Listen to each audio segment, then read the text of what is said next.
आज हम स्टडी करेंगे नाइट्रेशन। तो हम बेंजीन को स्टडी कर रहे हैं, इसलिए हम स्टडी करेंगे नाइट्रेशन ऑफ बेंजीन।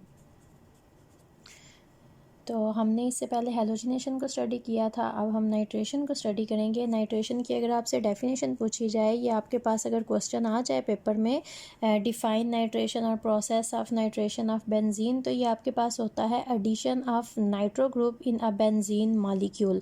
अब नाइट्रो ग्रुप आपके पास किस तरह से है या कौन सा आपके पास ग्रुप नाइट्रो ग्रुप होता है, फंक्शनल ग्रुप में आपने स्टडी किया है, लेकिन फिर भी हम यहाँ पर स्टडी करेंगे कि नाइट्रो ग्रुप हमारे पास क्या है और किस तरह से हम बेंजीन में इसका एडिशन करेंगे। तो अगर हमें बेंजीन का रिएक्शन करवाना है तो हमने जनरल रिएक्टिविटी पैटर्न बेंजीन का स्टडी किया था, जिसमें हमारे पास 2 स्टेप्स होते हैं। और यहाँ पर भी बेंजीन के जब भी आप रिएक्शन स्टडी करोगे, यहाँ पर नाइट्रेशन में भी, तो आपके पास बेंजीन के रिएक्शन में वही 2 स्टेप्स आते हैं जिनको आपने फॉलो करना होता है। सबसे पहला स्टेप जो हमारे पास होता है, जिसको हमने स्टडी किया था, वो हमारे पास होता है कि हमने सबसे पहले क्या करना है, हमने सबसे पहले एक स्ट्रॉन्ग इलेक्ट्रोफाइल बनाना है। सबसे पहले हम एक स्ट्रॉन्ग इलेक्ट्रोफाइल प्रिपेयर करेंगे। जब हमारे पास एक स्ट्रॉन्ग इलेक्ट्रोफाइल बनेगा तो उस इलेक्ट्रोफाइल के साथ ही हमारे पास एक बेस भी बन जाती है, जो कि सेकंड स्टेप में हमारे पास काम आती है। तो सबसे पहला स्टेप हम याद रखेंगे कि हमने बनाना है एक स्ट्रॉन्ग इलेक्ट्रोफाइल, जिसके साथ बेस ऑटोमेटिकली हमारे पास प्रिपेयर हो जाएगी। और जो सेकंड स्टेप हमारे पास आता है वो हमारे पास होता है अटैक, जिसमें हमारे पास पाई बॉन्ड का होता है अटैक। तो अगर हमें नाइट्रेशन करवानी है तो हमें इन्हीं 2 स्टेप्स को फॉलो करना है। सबसे पहले हमें एक स्ट्रॉन्ग इलेक्ट्रोफाइल बनाना है और उसके बाद हमारे पास अटैक होगा, पाई बॉन्ड ब्रेक होंगे और नाइट्रो ग्रुप का एडिशन होगा। तो पहले स्ट्रॉन्ग इलेक्ट्रोफाइल हमारा नाइट्रो ग्रुप होता है, हम उसको करेंगे प्रिपेयर। तो नाइट्रेशन के लिए नाइट्रो ग्रुप कहाँ से आता है, हमारे पास नाइट्रो ग्रुप आता है नाइट्रिक एसिड से। HNO3 हम कहते हैं नाइट्रिक एसिड को, इसको HNO3 की फॉर्म में भी लिखा जाता है। इसके अलावा इसको इस तरह से भी लिखा जाता है, हाइड्रोक्सिल अलग से और NO2 अलग से भी लिखा जाता है। तो ये आपके पास HNO3 बन जाता है। जहाँ पर भी मोस्टली आप नाइट्रिक एसिड का रिएक्शन स्टडी करोगे, वहाँ पर आप इसको इस फॉर्म में ही देखोगे। और पहला हमारा स्टेप आता है स्ट्रॉन्ग इलेक्ट्रोफाइल को प्रिपेयर करना। तो जब भी हमने स्ट्रॉन्ग इलेक्ट्रोफाइल नाइट्रेशन में नाइट्रो ग्रुप को प्रिपेयर करना होता है, तो उसको हम किस तरह से करते हैं, जो हमारे पास नाइट्रिक एसिड है उसका रिएक्शन हम करवाते हैं सल्फ्यूरिक एसिड से। सल्फ्यूरिक एसिड आपको पता है H2SO4 होता है आपके पास सल्फ्यूरिक एसिड। सल्फ्यूरिक एसिड जिस तरह से आपके पास नाइट्रिक एसिड है HNO3, और इसको ओपन करके इस तरह से लिखा जाता है। तो जो आपके पास सल्फ्यूरिक एसिड होता है, इसको भी जब आप ओपन कहीं पर भी लिखा हुआ देखोगे तो ये आपके पास इस तरह से आएगा H, और यहाँ से एक हाइड्रोक्सिल आपके पास अलग होगा और SO3 और एक हाइड्रोजन यहाँ पर अलग से लगा होगा। जब आपके पास इस तरह से लिखा हुआ आए तो इसका मतलब है 1 and 2, H2SO3 और एक 4, दिस इज़ H2SO4, ये ओपन करके लिखा है। एंड दिस इज़ HONO2, ये हमने यहाँ पर नाइट्रिक एसिड को ओपन करके लिखा है। तो आपने कंफ्यूज नहीं होना है, जहाँ पर भी आप इनके रिएक्शन मैकेनिज्म स्टडी करोगे तो वहाँ पर आपके पास ये इस तरह से ओपन फॉर्म में आएंगे। तो सबसे पहले हम देखेंगे कि हम लोग स्ट्रॉन्ग इलेक्ट्रोफाइल को प्रिपेयर किस तरह से करेंगे। तो उसके लिए हम क्या करते हैं, हमारे पास एक होता है नाइट्रिक एसिड का मॉलिक्यूल H, ये हमारे पास HNO3 है कंप्लीट। तो ओपन करके हम इसको इस तरह से लिखते हैं। Basically NO2 is your nitro group, जिसको हमने यहाँ से सेपरेट करना है क्योंकि ये एक स्ट्रॉन्ग इलेक्ट्रोफाइल बनेगा हमारे पास। प्लस हमारे पास आता है sulphuric acid, this is HOSO3H। आप अगर चाहो तो इनको क्लोज करके भी लिख सकते हो। अगर आपको कन्फ्यूजन हो कि ये किस तरह से आपने लिखने हैं तो आप इसको ओपन करके ना लिखें, आप क्लोज करके भी लिख सकते हैं, लेकिन गलती नहीं करनी, आपने करेक्ट लिखना है। अब पहला स्टेप आपके पास क्या है कि आपके पास स्ट्रॉन्ग इलेक्ट्रोफाइल बनना है, और ये जो आपके पास NO2 है ये आपके पास एक स्ट्रॉन्ग इलेक्ट्रोफाइल है। यहाँ से ये जो सल्फ्यूरिक एसिड है इसका काम क्या है, इस बॉन्ड को यहाँ से ब्रेक करवाना।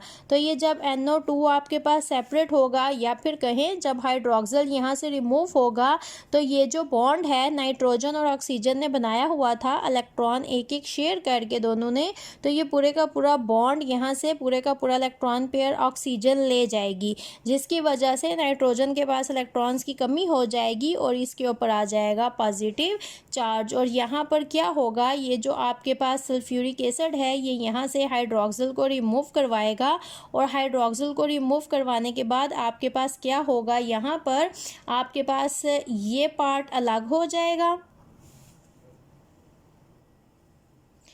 और ये जो हाइड्रोक्सिल है ये यहाँ से प्रोटॉन को लेगा। अब आपको पता है हाइड्रोक्सिल जब यहाँ से रिमूव होगा तो OH नेगेटिव की फॉर्म में आएगा। तो यहाँ से ये जो हाइड्रोजन है अपना इलेक्ट्रॉन पेयर इस ऑक्सीजन को जो इसका इन्होंने इलेक्ट्रॉन शेयर करके बॉन्ड बनाया था पूरे का पूरा ऑक्सीजन के पास रह जाएगा, जिसकी वजह से इसके ऊपर आएगा नेगेटिव चार्ज और ये यहाँ से हाइड्रोक्सिल और प्रोटॉन मिल के बना देंगे वाटर मॉलिक्यूल। पीछे हमारे पास रह जाएगा HSO3 ये है, एक ऑक्सीजन यहाँ पर 4 और यहाँ पर आ जाएगा नेगेटिव चार्ज। जब भी आपके पास बेंजीन ने रिएक्शन करने होते हैं हमारा पहला स्टेप होता है एक स्ट्रॉन्ग इलेक्ट्रोफाइल प्रिपेयर करना, और जब भी हम एक स्ट्रॉन्ग इलेक्ट्रोफाइल जिसके ऊपर या तो पॉजिटिव चार्ज होता है या पॉजिटिव चार्ज नहीं होता लेकिन इलेक्ट्रॉन्स की बहुत ज़्यादा डेफिशिएंसी होती है वो हमारे पास बनता है, प्लस हमारे पास एक न्यूक्लियोफाइल बनता है जिसको हम बेस भी कहते हैं, इसके पास इलेक्ट्रॉन ज़्यादा होते हैं तो नेगेटिव चार्ज होता है या फिर इसके पास लोन पेयर्स प्रेजेंट होते हैं। अब यहाँ पर हमारे पास इलेक्ट्रोफाइल भी बन गया है और हमारे पास बेस भी बन गई है, ये पॉजिटिव है ये हमारे पास है नेगेटिव।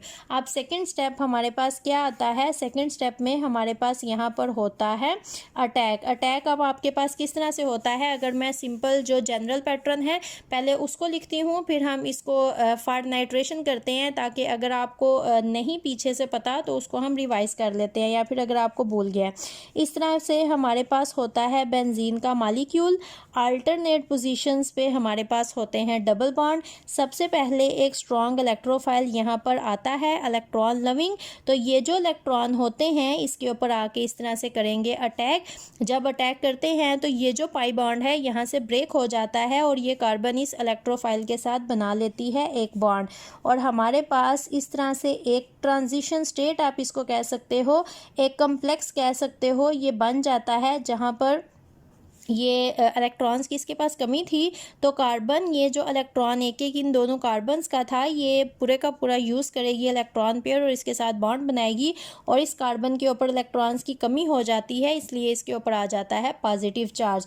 अब नेक्स्ट स्टेप में हमारे पास क्या होता है, यहाँ पर एक बेस आती है, वो बेस आके यहाँ से इस हाइड्रोजन को in the form of proton remove करती है और ये जो हमारे पास बॉन्ड होता है ये वापस इन दोनों के दरमियान में हो जाता है शिफ्ट, और हमारे पास इस तरह से एक बन जाता है एडिशन कंपाउंड, और ये पाई बॉन्ड इस तरह से रिस्टोर हो जाते हैं और ये जो बेस होती है ये यहाँ से इस तरह से हाइड्रोजन को कर लेती है रिमूव। तो अब हमारे जो स्टेप्स हैं बेसिक वो यही हैं कि हमने स्ट्रॉन्ग इलेक्ट्रोफाइल और बेस को प्रिपेयर करना है, तो हमने स्ट्रॉन्ग इलेक्ट्रोफाइल और बेस प्रिपेयर कर ली हैं। तो हम अब यहाँ पर अब करेंगे रिएक्शन, ये रिवाइज करने के लिए हमने किया। आपके पास जब क्वेश्चन आएगा नाइट्रेशन का तो आप उसमें इसको ऐड नहीं करोगे, आप ये पहला जो आपका स्टेप है एक ये वाली इक्वेशन, ये बुक में बहुत अच्छा डिटेल में इक्वेशंस में थ्योरी में उन्होंने दिया हुआ है, वहीं से आप याद करोगे। इस स्टेप को आपने लिखना है, ये नहीं बीच में लिखना है, ये आपको समझाने के लिए मैंने लिखा है। अब आप यहाँ पर डायरेक्ट लिखोगे स्टेप। तो पहले स्टेप में आपके पास क्या होगा, यहाँ पर दिस इज बेंजीन मॉलिक्यूल, ये है आपका strong electrophile NO2, positive oxygen के ऊपर पॉजिटिव चार्ज आपने लगाया, तो यहाँ से ये पाई बॉन्ड आएगा आके अटैक करेगा इस स्ट्रॉन्ग इलेक्ट्रोफाइल पे। अब क्या होगा, ये पाई बॉन्ड तो इस कार्बन ने पूरे का पूरा यूज़ कर लिया, तो ये जो दूसरी कार्बन है यहाँ पर आ जाएगा पॉजिटिव चार्ज, तो ये आपके पास बन जाएगा इस तरह से। ये पाई बॉन्ड इसी तरह से रहेंगे, इन पे कोई फ़र्क नहीं आएगा। यहाँ पर अब आपके पास एक हाइड्रोजन पहले से अटैच था, प्लस यहाँ पर नाइट्रो ग्रुप आके हो गया अटैच और इस कार्बन के ऊपर आ गया पॉजिटिव चार्ज क्योंकि इसके इलेक्ट्रॉन को इस कार्बन ने कर लिया है यूज़। अब यहाँ पर क्या होगा, सेकंड स्टेप आपके पास ये जो बेस है आपकी HSO4 नेगेटिव। अब ये बेस यहाँ से आएगी, दिस इज़ हाइड्रोजन, यहाँ पर आपके पास था हाइड्रोजन। अब ये बेस, ये नेगेटिव चार्ज यहाँ पर आएगा, इस हाइड्रोजन को यहाँ से कर लेगा रिमूव, और ये जो आपके पास इलेक्ट्रॉन का पेयर है ये यहाँ पर हो जाएगा वापस शिफ्ट, क्योंकि ये जो इलेक्ट्रॉन का पेयर था ये इस कार्बन ने पूरे का पूरा यूज़ करके इसके साथ बॉन्ड बना लिया था। तो अब जब हाइड्रोजन यहाँ से in the form of proton remove होगा तो ये पाई बॉन्ड, मतलब ये इलेक्ट्रॉन पेयर वापस यहाँ पर आएगा, और ये पाई बॉन्ड आपके पास इस तरह से हो जाएगा रिस्टोर, और ये आपके पास बेंजीन मॉलिक्यूल इस तरह से आ जाएगा। यहाँ पर पाई बॉन्ड, यहाँ पर पाई बॉन्ड, और यहाँ पर पाई बॉन्ड, और यहाँ पर आपके पास लग गया है नाइट्रो ग्रुप, और एक हाइड्रोजन लेके जो सल्फ्यूरिक एसिड है ये दोबारा से आपके पास यहाँ पर बन जाएगा H2SO4। तो इस रिएक्शन में हम ये भी कहते हैं कि जो सल्फ्यूरिक एसिड होता है हमारे पास वो कैटालिस्ट के तौर पे एक्ट करता है, क्योंकि रिएक्शन के स्टार्ट में ये यूज़ हुआ था और एट द एंड ये दोबारा से बन गया है। और कोई भी मॉलिक्यूल जिसको हम रिएक्शन के स्टार्ट में ऐड करते हैं रिएक्शन मिक्सचर में और एट द एंड वो वैसे का वैसा हमें मिल जाता है, तो हम कहते हैं डैट इज़ अ कैटालिस्ट। इसने अपनी सरफेस प्रोवाइड की है। किस तरह से इसने अपनी सरफेस प्रोवाइड की है? इसने अपनी सरफेस के ऊपर ये रिएक्शन करवाया है, इस रिएक्शन को स्पीड अप किया है। सल्फ्यूरिक एसिड की वजह से ही यहाँ पर स्ट्रॉन्ग इलेक्ट्रोफाइल बना था और ये रिएक्शन आपके पास पॉसिबल हुआ था। And NO2 is nitro group. अगर बेंजीन मॉलिक्यूल में हाइड्रोजन रिमूव करके उसकी जगह पर नाइट्रो ग्रुप को लगा दिया जाए, अटैच कर दिया जाए, तो इसको हम कहते हैं नाइट्रेशन, मतलब कि addition of nitro group in benzene. और अगर इस रिएक्शन को मैं इन दी फॉर्म इसको लिखती हूँ मैं नेट इक्वेशन, जिसको हम रिएक्शन कहते हैं। ये तो हमने सारा मैकेनिज्म लिखा। अगर ये शॉर्ट क्वेश्चन आए तो भी आपको मैकेनिज्म ही लिखना चाहिए ताकि आपको इसके फुल मार्क्स मिल जाएं। अगर मैं सिर्फ इसका रिएक्शन लिखूँ, मैकेनिज्म को फॉलो ना करूँ, तो आपके पास क्या होता है, इस तरह से एक बेंजीन मॉलिक्यूल होता है, प्लस आपके पास नाइट्रिक एसिड है HNO3, आप इसको क्लोज भी रख सकते हो, ओपन करके भी लिख सकते हो, और H2SO4 sulphuric acid act as a catalyst. और यहाँ पर आपके पास क्या होता है, जस्ट इतना होगा कि यहाँ पर अटैच हो जाएगा नाइट्रो ग्रुप NO2। अब यहाँ से हाइड्रोजन कहाँ गई, एक हाइड्रोजन यहाँ से कहाँ गई, एक हाइड्रोजन ये है और एक ऑक्सीजन ये है, आपके पास NO2 अटैच हुआ है। अब इस पूरे रिएक्शन मिक्सचर में एक हाइड्रोजन यहाँ पर लगी हुई थी, ये वाली जो कि रिमूव हुई है, एक हाइड्रोजन ये है और एक ऑक्सीजन यहाँ से उतरा, क्योंकि यहाँ पर आपके पास NO2 है, तो ये आपके पास साथ बनता है वाटर मॉलिक्यूल, जो कि जब हमने यहाँ पर फर्स्ट स्टेप किया था तो यहाँ पर हमारे पास ये वाटर मॉलिक्यूल बना था। तो ये जो मैंने आपके पास लिखा है ये हमारे पास आता है रिएक्शन, और ये जो हमने यहाँ से स्टार्ट किया था इलेक्ट्रोफाइल बनाने से, ये हमारे पास आता है इसका मैकेनिज्म। अगर आपके पास क्वेश्चन आता है write down mechanism for the nitration of benzene, तो आप मैकेनिज्म को फॉलो करोगे। अगर वो एक क्वेश्चन देते हैं रिएक्शन लिखे नाइट्रेशन ऑफ बेंजीन का, तो भी आपने मैकेनिज्म को फॉलो करना है। छोटे से 2 स्टेप हैं और ये आपने मैकेनिज्म के ही 2 स्टेप लिखने होते हैं यहाँ पर कंप्लीट। सेकंड हमारे पास आ जाता है सल्फोनेशन ऑफ बेंजीन। जिस तरह से नाइट्रेशन हमारे पास था addition of nitro group in a benzene molecule, इसी तरह से सल्फोनेशन हमारे पास होता है addition of sulpho group in benzene molecule. अब ये सल्फोनेशन में हमारे पास कौन सा ग्रुप है जिसको हम लेते हैं as a sulphonic acid group, तो सल्फ्यूरिक एसिड हमारे पास होता है H2SO4। अब इसमें से अगर हम बेंजीन के मॉलिक्यूल में SO3 ऐड करते हैं या फिर हम SO3H ऐड करते हैं, तो इसको हम कहते हैं addition of sulphonic acid group. ये जो आपके पास ये मॉलिक्यूल है इसका आपके पास नेम आता है सल्फोनिक एसिड। तो ये आपके पास आता है addition of sulphonic acid molecule in benzene molecule or sulphonic acid group in a benzene molecule. तो इसी तरह से आपके पास 2 स्टेप आएंगे। पहले स्टेप में हमने क्या करना है, हमने एक स्ट्रॉन्ग इलेक्ट्रोफाइल बनाना है जिसके साथ बेस हमारे पास ऑटोमेटिकली प्रिपेयर हो जाएगी, क्योंकि रिएक्शन एज अ होल हमारे पास न्यूट्रल आते हैं। तो पॉजिटिव चार्ज जब हमारे पास क्रिएट होता है, इलेक्ट्रॉन्स की कमी होती है, तो डेफिनेटली इसका मतलब है कि दूसरी तरफ इलेक्ट्रॉन्स का एडिशन हुआ है तो वहाँ पर हमारे पास नेगेटिव चार्ज आएगा। सेकंड स्टेप जो हमारे पास होता है वो हमारे पास होता है अटैक, जो 2 स्टेप्स में हम फॉलो करते हैं। पहले पाई बॉन्ड अटैक करके इलेक्ट्रोफाइल को अटैच करता है, फिर बेस का अटैक होता है और वो हाइड्रोजन को वहाँ से रिमूव करवा लेती है। सिर्फ ये 2 ही स्टेप हैं। जो चीज़ आपने याद रखनी है वो आपने ये याद रखनी है कि आपने इलेक्ट्रोफाइल को प्रिपेयर कैसे करना है। इलेक्ट्रोफाइल को प्रिपेयर करने के लिए हर एक रिएक्शन में एक इक्वेशन दी गई है पहले, जिसको आपने याद रखना है, और बाकी आपके पास 2 ही स्टेप हैं, पहला इलेक्ट्रोफाइल के साथ रिएक्शन और दूसरा बेस के साथ रिएक्शन। द कंडीशन इज़ आपको इलेक्ट्रोफाइल और बेस प्रिपेयर करने आते हैं। अगर आपको इलेक्ट्रोफाइल और बेस का पता है तो ही आप रिएक्शन में पहला स्टेप इलेक्ट्रोफाइल और दूसरा बेस के साथ करोगे।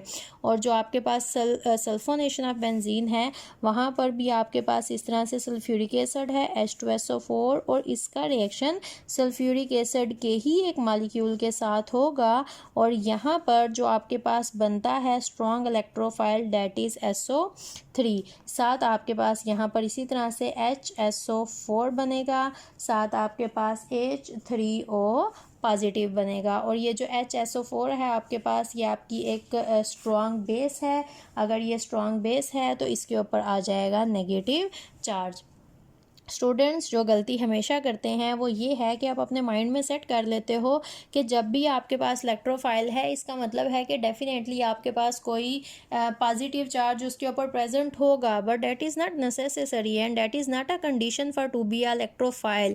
The condition is electrophile is electron deficient, उसके पास इलेक्ट्रॉन्स की कमी होती है जिसकी वजह से उसके ऊपर पॉजिटिव चार्ज होता है और इलेक्ट्रॉन्स उसको अपनी तरफ अट्रैक्ट कर लेते हैं बिकॉज के ऊपर पॉजिटिव चार्ज है। तो यहाँ पर ये जो आपके पास SO3 है this is electron deficient. Sulphur के पास बहुत से इलेक्ट्रॉन्स होते हैं और ये इलेक्ट्रॉन इससे ले लिए गए हैं, इसलिए इस टाइम ये इलेक्ट्रोफाइल है, इसके पास इलेक्ट्रॉन्स की कमी है। ये पेपर में बहुत ही ज़्यादा पूछे जाने वाला एक MCQ है। पेपर में बहुत ज़्यादा MCQ आता है आपके पास। The strong electrophile in the process of sulphonation of benzene is, नीचे MCQs दिए जाते हैं जिसमें MCQ में आपके पास SO3 भी प्रेजेंट होता है और SO3 पॉजिटिव भी होता है। और स्टूडेंट्स जो गलती करते हैं वो हमेशा SO3 पॉजिटिव को करेक्ट करते हैं, जबकि आपके पास जो स्ट्रॉन्ग इलेक्ट्रोफाइल होता है सल्फोनेशन में वो आपके पास होता है SO3। सल्फर के पास जब 3 ही ऑक्सीजन रह गए हैं और उसके साथ उसने डबल बॉन्ड बनाया है तो इस टाइम सल्फर ऑलरेडी उसके बहुत से इलेक्ट्रॉन उससे ले लिए गए हैं, वो इलेक्ट्रॉन डेफिशिएंट है, पॉजिटिव चार्ज उसके ऊपर नहीं आएगा। और साथ आपके पास HSO4 नेगेटिव एक स्ट्रॉन्ग बेस बन रही है, आपके पास नेगेटिव चार्ज है यहाँ पर, और साथ आपके पास HO3 पॉजिटिव बनता है। अब इस यहाँ पर भी अगर आप इस रिएक्शन को देखो तो एज अ होल नेगेटिव और पॉजिटिव चार्जेस यहाँ पर क्रिएट हुए हैं, इसीलिए ये रिएक्शन एज अ होल आपके पास न्यूट्रल आ रहा है। लेकिन HO3 पॉजिटिव का भी यहाँ पर रोल है, वो अपना रोल प्ले करेगा। तो पहला तो हमारा हो गया स्टेप, जो हमारे पास क्या था कि हमने यहाँ पर प्रिपेयर करना था एक स्ट्रॉन्ग इलेक्ट्रोफाइल और एक हमने बनाना था यहाँ पर स्ट्रॉन्ग बेस। अब सेकंड हमारा स्टेप है अटैक। अब हम क्या करेंगे, हमारे पास इस तरह से आएगा, यहाँ पर बेंजीन मॉलिक्यूल अल्टरनेट पोजीशंस पे डबल बॉन्ड है, plus this is our strong electrophile जो कि इस तरह से प्रेजेंट होता है। एक ऑक्सीजन यहाँ पर है, दूसरी ऑक्सीजन यहाँ पर है, तीसरी ऑक्सीजन आपके पास, ये ट्राइगोनल पोजीशन है, 120 का एंगल है। अगर ज्योमेट्री आपको याद है, शेप्स थोड़ी बहुत याद हैं तो ये ट्राइगोनल होता है आपके पास, 120 का एंगल होता है। तो अब यहाँ पर कैसे याद रहेगा आपको कि ये ऑक्सीजन जो हैं इन्होंने किस तरह से कितने बॉन्ड बनाए हैं, तो आपको पता होना चाहिए कि यहाँ पर कोई भी चार्ज नहीं है। इसका मतलब है कि ऑक्सीजन जो 3 अटैच हैं दे आर सेटिस्फाइड, और वो सेटिस्फाइड तब होते हैं जब वो 2 बॉन्ड बनाते हैं। और अगर आपको नहीं याद रहता कि ऑक्सीजन 2 बॉन्ड बनाती है तो उसके लिए आपको याद रखना होगा वाटर मॉलिक्यूल। वाटर मॉलिक्यूल को आप देख सकते हो, हाइड्रोजन हमेशा एक बॉन्ड बनाती है, दिस इज हाइड्रोजन के पास एक ही इलेक्ट्रॉन है, the very first member of the periodic table, एक ही इलेक्ट्रॉन है, एक ही बॉन्ड बना सकता है, एक से ज़्यादा बॉन्ड नहीं बना सकता। तो अगर हाइड्रोजन एक बॉन्ड बनाता है और ऑक्सीजन के साथ 2 हाइड्रोजन लगते हैं तो इसका मतलब है कि ऑक्सीजन 2 हाइड्रोजन मतलब एक हाइड्रोजन के साथ एक, दूसरे हाइड्रोजन के साथ दूसरा, 2 बॉन्ड बनाती है। तो ये 2 बॉन्ड इस तरह से प्रेजेंट हैं, SO3 आपके पास इस तरह से एग्जिस्ट करता है। अब आपके पास होगा क्या, ये जो सल्फ़र है यहाँ यहाँ पर इलेक्ट्रॉन पुअर सेंटर है, इलेक्ट्रॉन डेफिशिएंट सेंटर है। तो जो पाई बॉन्ड है इसका अटैक होगा यहाँ पर सल्फ़र के साथ, और जब सल्फ़र के साथ यहाँ पर अटैक होगा तो किसी जो आपको हमेशा स्टेप आप जो फॉलो करते हैं वही होगा। ये पाई बॉन्ड यहाँ से पूरे का पूरा इस कार्बन ने यूटिलाइज़ करके इसके साथ बॉन्ड बनाया है। ये यहाँ पर डबल बॉन्ड, यहाँ पर डबल बॉन्ड, यहाँ पर डबल बॉन्ड, यहाँ पर, और ये आपके पास इसका हाइड्रोजन, और यहाँ पर इस पे आपके पास आ जाएगा पॉजिटिव चार्ज। क्लियर, ये हो गया आपका पहला स्टेप। अब सेकंड स्टेप में आपके पास क्या होगा, आप यहाँ से अलग भी लिख सकते हो, मैं यहीं से इसको फॉलो कर रही हूँ। सेकंड स्टेप में आपके पास यहाँ पर आएगी स्ट्रॉन्ग बेस HSO4 नेगेटिव। ये नेगेटिव चार्ज यहाँ से इस हाइड्रोजन के ऊपर अटैक करेगा और ये वाला जो पाई बॉन्ड है ये वापस यहाँ पर हो जाएगा शिफ्ट, और अब आपके पास ये बनेगा इस तरह से।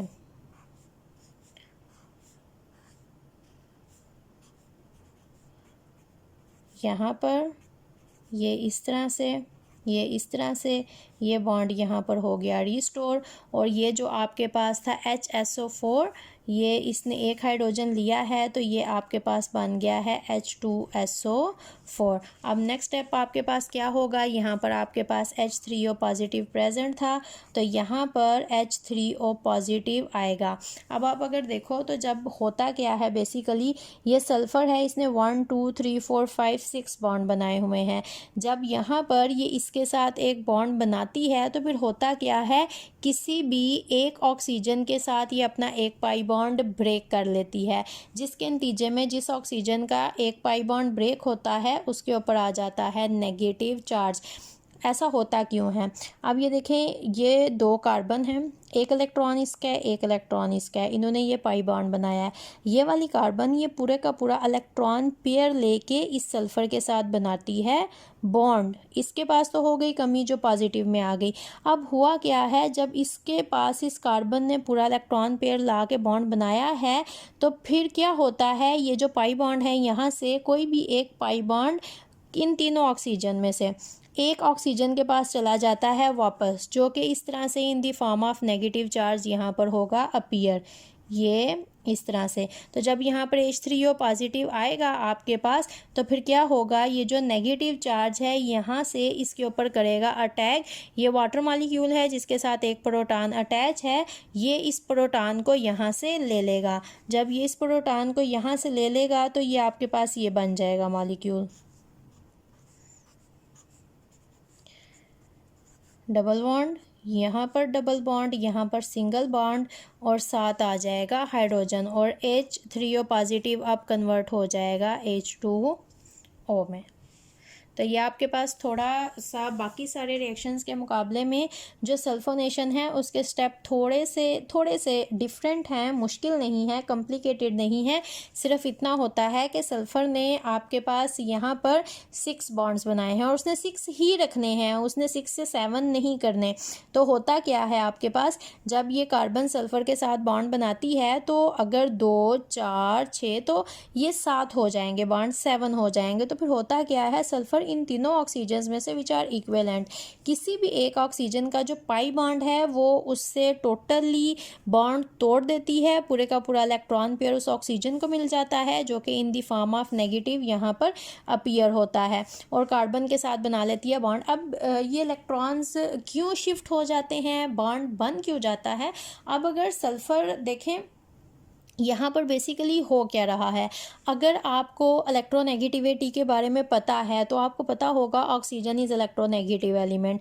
अब अगर 3 ऑक्सीजन सल्फ़र के साथ लग जाते हैं तो बेसिकली वो सल्फ़र से सारी की सारी इलेक्ट्रॉन डेंसिटी अपनी तरफ ले लेते हैं, because oxygen is more electronegative than sulphur. तो अगर 3 ऑक्सीजन लग जाएंगे और तीनों तरफ से ही वो उसकी इलेक्ट्रॉन डेंसिटी ले लेते हैं तो सल्फ़र यहाँ पर बहुत ज़्यादा इलेक्ट्रॉन डेफिशिएंट हो जाता है। अब अगर अगर 3 ऑक्सीजन एक तरफ उसकी सारी इलेक्ट्रॉन डेंसिटी ले रहे हैं और एक तरफ से कार्बन आए और कार्बन उसके साथ बॉन्ड बनाए जो कि ऑक्सीजन के मुकाबले में कम इलेक्ट्रोनेगेटिव है। कम इलेक्ट्रोनेगेटिव होने का मतलब है कि अगर सल्फर ने ऑक्सीजन के साथ बॉन्ड बनाया है तो oxygen in simple words oxygen is stronger than sulphur. तो अगर सल्फर ऑक्सीजन के साथ बॉन्ड बनाती है तो ऑक्सीजन स्ट्रॉन्ग होने की वजह से सारे इलेक्ट्रॉन अपनी तरफ अट्रैक्ट कर लेती है। तो अगर कार्बन आके सल्फर के साथ बॉन्ड बनाए तो sulphur knows carbon is weaker than oxygen. तो यहाँ पर अगर बॉन्ड बनेगा तो कार्बन उतनी स्ट्रांगली इलेक्ट्रॉन्स को अपनी तरफ अट्रैक्ट नहीं करेगा जितनी स्ट्रांगली ऑक्सीजन कर लेती है। तो सल्फर प्रेफर करता है कि वो ऑक्सीजन के साथ बॉन्ड तोड़े और कार्बन के साथ बनाए, क्योंकि ये जो बॉन्ड है ये कार्बन इतना स्ट्रांगली अट्रैक्ट नहीं कर रही as compare to these oxygens जो कि सारी इलेक्ट्रॉन डेंसिटी से खींच रहे हैं। तो इसलिए फिर सल्फर एक बॉन्ड ऑक्सीजन से ब्रेक करके कार्बन के साथ बनाना प्रेफर करती है, जिसके रिजल्ट में ऑक्सीजन पे यहाँ पर नेगेटिव चार्ज है, ये नेगेटिव चार्ज आ जाएगा। पहला हमारा वैसा ही स्टेप है, पाई बॉन्ड ब्रेक हुआ, अटैक हुआ, इलेक्ट्रोफाइल अटैच हो गया। सेकेंड सेम हमारा वही स्टेप है, बेस आई, बेस ने यहाँ से हाइड्रोजन को रिमूव करवा लिया, क्लियर। थर्ड स्टेप यहाँ पर जो एक और आपने याद रखना है, H3O पॉजिटिव जो पहले बना था वो यहाँ पर आएगा, क्योंकि अब अगर देखें मैंने जो बात पहले भी की कि हमारे पास अगर नेगेटिव चार्ज है तो पॉजिटिव चार्ज भी होगा, तो सब कुछ एज अ होल न्यूट्रल होगा, तो कोई भी प्रॉब्लम नहीं होगी। लेकिन अगर आप इस मॉलिक्यूल को यहाँ पर देखें तो इसके ऊपर आ रहा है नेगेटिव चार्ज। तो जहाँ पर इस तरह से नेगेटिव या पॉजिटिव चार्जेस स्ट्रक्चर्स में मॉलिक्यूल्स में अपीयर होते हैं तो वहाँ पर जो हमारे पास स्टेबिलिटी होती है वो कम हो जाती है। तो इसलिए यहाँ पर इस नेगेटिव चार्ज को ख़त्म करने के लिए H3O पॉजिटिव का एक मॉलिक्यूल आएगा जो कि मैकेनिज्म में बनता भी है हमारे पास, और यहाँ पर क्या होगा, एक हाइड्रोजन ऑक्सीजन उससे ले लेगी और साथ हमारे पास बन जाएगा वाटर मॉलिक्यूल। तो ये हमारे पास आ जाता है रिएक्शन। अब अगर इसका भी मैं नेट रिएक्शन लिखूं तो नेट रिएक्शन में हमारे पास क्या होगा, सिंपल हमारे पास नेट रिएक्शन में सल्फ्यूरिक एसिड यहाँ भी कैटालिस्ट के तौर पे एक्ट करेगा और ये हमारे पास बनेगा इस तरह से। बेंजीन का हमारे पास एक मॉलिक्यूल है प्लस H2SO4, सल्फोनेशन हो रही है तो सल्फ्यूरिक एसिड के साथ रिएक्शन होगा। सल्फ्यूरिक एसिड ही यहाँ पर कैटालिस्ट के तौर पे एक्ट करेगा और हमारे पास यहाँ पर SO3 का हो जाएगा एडिशन। अब यहाँ से SO3 निकला है, एक ऑक्सीजन यहाँ पर है, 2 हाइड्रोजन्स यहाँ पर हैं और एक हाइड्रोजन यहाँ पर है, तो ये H3O पॉजिटिव बन रहा है हमारे पास। तो आपने क्या करना है, एक हाइड्रोजन लगा देना है यहाँ पर। अब ये देखें SO3, तो एक ऑक्सीजन बचा, एक हाइड्रोजन लग गया तो एक हाइड्रोजन बचा, हाइड्रोक्सिल यहाँ पर, और एक हाइड्रोजन आपको पहले बहुत दफ़ा मैं बता चुकी हूँ, बेंजीन CH होते हैं। तो जब भी कोई आके मॉलिक्यूल यहाँ से अटैच होता है कार्बन के साथ, यहाँ पर अटैच होगा तो एक हाइड्रोजन यहाँ से रिमूव होगा और वो हाइड्रोजन अगर यहाँ पर आए तो साथ हमारे पास इस तरह से बन जाता है वाटर मॉलिक्यूल। आपकी बुक में बहुत ज़्यादा डिटेल में definition plus mechanisms plus equations दी हुई हैं। ये आपके पास 2 क्वेश्चन हैं, process of nitration of benzene and process of sulphonation of benzene, बहुत ही इम्पॉर्टेंट हैं। पेपर में इन दोनों में से या ये दोनों क्वेश्चन ज़रूर आते हैं, लॉन्ग क्वेश्चन के तौर पे या फिर शॉर्ट क्वेश्चन के तौर पे।